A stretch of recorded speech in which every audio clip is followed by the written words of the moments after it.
41. The Devil Theory of Politics. The universe is a moral realm, and every atom in all creation is God-created. Men can never sidestep the religious and moral issues of life.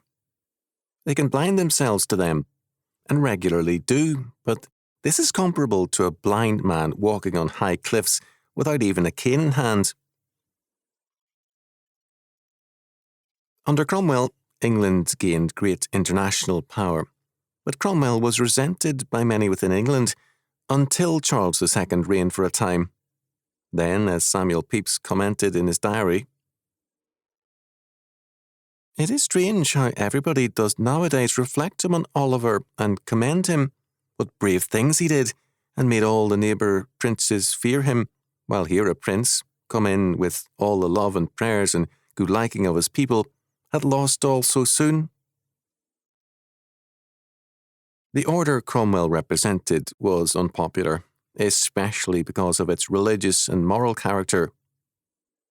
Frederick Harrison in Cromwell wrote, "For the first and only time in modern Europe, morality and religion became the sole qualification insisted on by the court. In the whole history of modern Europe, Oliver is the one ruler into whose presence no vicious man could come, whose service no vicious man might enter." Such a faith meant an unsentimental people wherever that faith was found. We are told of one incident during the Civil War of one faithful daughter dressing wounds of over 80 Cromwellian soldiers in one day, and, in the midst of it, receiving the intelligence that her faithless lover had given his heart to another woman and taken her to wife, which caused, we are told, but a very brief interruption to her work of mercy. "Since he hath made himself unworthy of my love, he is unworthy of my anger or concern," was her philosophic reflection. She soon found a better mate. More recently, Prime Minister Margaret Thatcher spoke to the General Assembly of the Church of Scotland, saying that she was speaking personally as a Christian as well as a politician. She spoke of godly responsibility, declaring, "We are told we must work and use our talents to create wealth. If a man will not work, he shall not eat," wrote St. Paul to the Thessalonians. Indeed, abundance rather than poverty has a legitimacy which derives from the very nature of creation. Nevertheless, the 10th commandment, "Thou shalt not covet," recognized that making money and owning things could become selfish activities. But it is not the creation of wealth that is wrong, but the love of money for its own sake. The spiritual dimension comes in deciding what one does with the wealth. When Abraham Lincoln spoke in his famous Gettysburg speech of 1863 of government of the people, he gave the world a near definition of democracy which has since been widely and enthusiastically adopted. But what he enunciated as a form of government was not in itself especially Christian, for nowhere in the Bible is the word democracy mentioned. Ideally, when Christians meet, as Christians, to take counsel together, their purpose is not, or should not be, to ascertain what is the mind of the majority, but what is the mind of the Holy Spirit, something which may be quite different. The report is that these comments received a sharply adverse reaction from the public. People do not want a moral universe because, as sinners, they are then openly under condemnation. State schools now teach values education, and children are taught that the valid morality is the one which suits them. This is in faithfulness to the Tempter's programme, "Ye shall be as gods," or God, "every man his own God, knowing or determining for yourself what constitutes good and evil." Genesis chapter 3, verse 5. The universe, in such a perspective, is morally neutered. No act or attitude is of itself good or evil, only in their relationship to us can we give them a moral status. Thus, at a university chapel, a prominent clergyman spoke of the fact that, at times, adultery could be beneficial and hence morally valid for a person. Neither persons, nor things, nor acts can of themselves be morally reprehensible. This means that there are no bad people, no forbidden meats, nor any sinful acts. The test of value is pragmatic. Is it personally, or better, socially conducive to human welfare to commit such an act?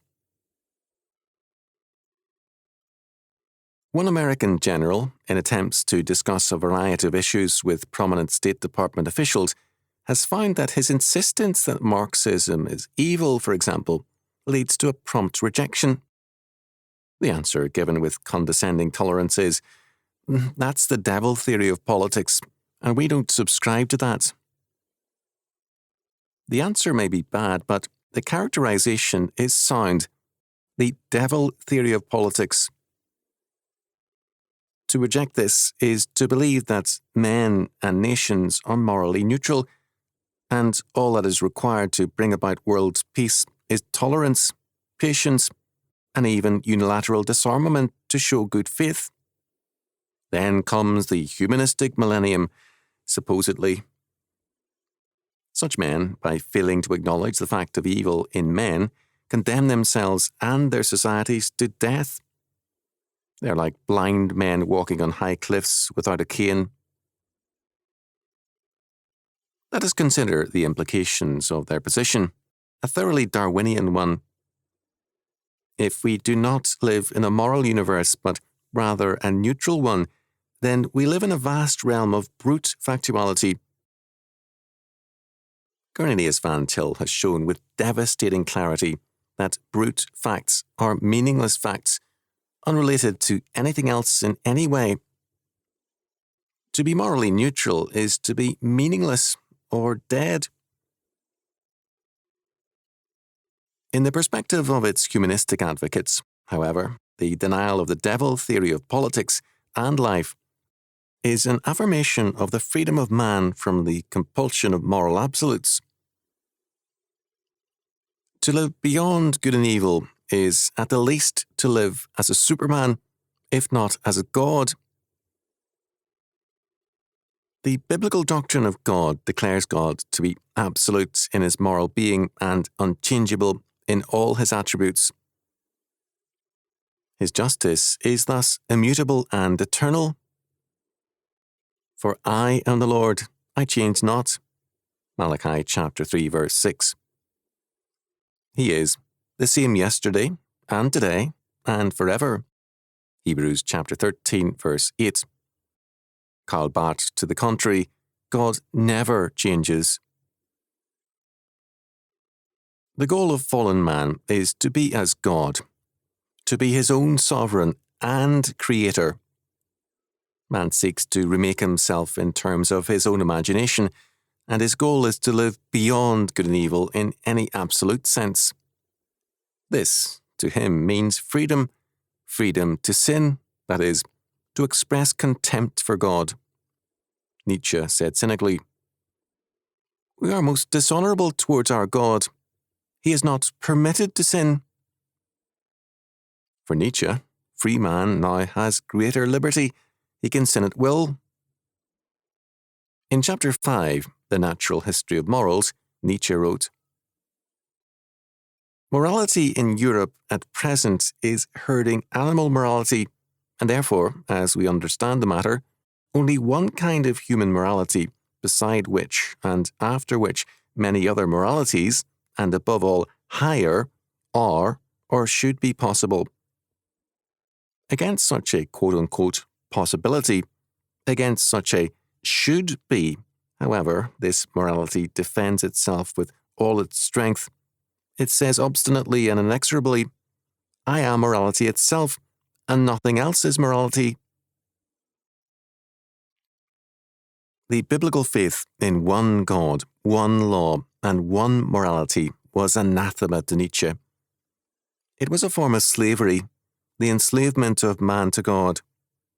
He held, The real philosophers, however, are commanders and lawgivers. They say, "Thus shall it be." Their will to truth is will to power. Beginning with the same philosophical premises, Karl Marx, in his Thesis and Feuerbach, wrote, "The philosophers have only interpreted the world in various ways. The point, however, is to change it." One American novelist wrote his protest against "a world I never made." For Nietzsche, the European problem was the rearing of a new ruling caste for Europe. This new ruling caste had to be anti-Christian, of course.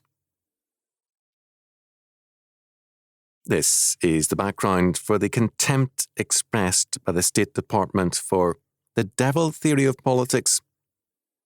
It is a rejection of God and His law as having any validity for man and his world. Brian Tierney observed, "Humans find it consoling to imagine that the order imposed by their rulers reflects a divine ordering of their universe. Most of the time, as Bernard Shaw observed, the art of government is the organization of idolatry." The great advance of the 20th century has been our discovery that it is possible to combine all the advantages of theocracy with all the conveniences of atheism. This is, of course, a particularly telling statement. We do have now a theocracy without God, an idolatry of the will of man, and atheism as a policy of state. The term, the devil theory of politics, is very apt and revealing because it points to the rejection of morality in statecraft. All is now beyond good and evil. To call this Christian perspective the devil theory is a rejection of Satan and of the idea of evil, of a rebellion against God, and the denial of His law.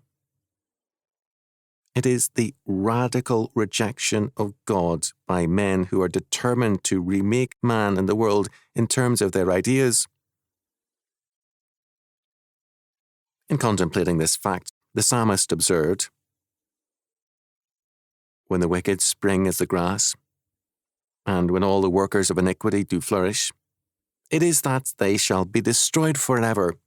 But thou, Lord, art most high forevermore. For lo, thine enemies, O Lord, for lo, thine enemies shall perish. All the workers of iniquity shall be scattered." Psalm 92, verses 7 to 9. To depart from God is to depart from wisdom and to love death. Proverbs chapter 8, verse 36. It is not the suicidal who shall inherit the earth, but the meek, the tamed of God.